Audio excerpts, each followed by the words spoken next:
Il presidente della regione siciliana, Renato Schifani, ha ricevuto a Palazzo d'Orleans una delegazione della Commissione speciale del Parlamento europeo sulla crisi abitativa, guidata da Irene Tinagli. Gli europarlamentari si trovano attualmente in Italia per una missione istituzionale che dopo la tappa di Milano ha raggiunto Palermo con l'obiettivo di analizzare da vicino i bisogni abitativi dei territori al fine di elaborare strategie europee che possono coadiuvare l'azione degli Stati membri e delle singole regioni.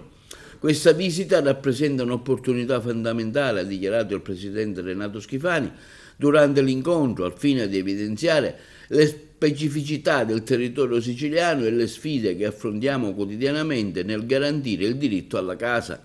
Come Regione abbiamo già intrapreso alcune iniziative, come il contributo affitti per sostenere le famiglie in difficoltà, ma siamo consapevoli che è necessario un intervento strutturale. La revisione della politica di coesione europea rappresenta sicuramente un'occasione unica per destinare fondi specifici a questa emergenza sociale. La Sicilia è pronta a fare la propria parte, a intervenire con cofinanziamenti in accordo con le future strategie europee per poter finalmente affrontare la crisi abitativa in maniera organica e sistemica. All'incontro hanno partecipato, oltre a Irene Tinagli, che la preside, i membri della Commissione Marco Falcone, Nicolina Branic, Gabriele Biscoff, Giorgiana Todurescu e Marco Vesglai.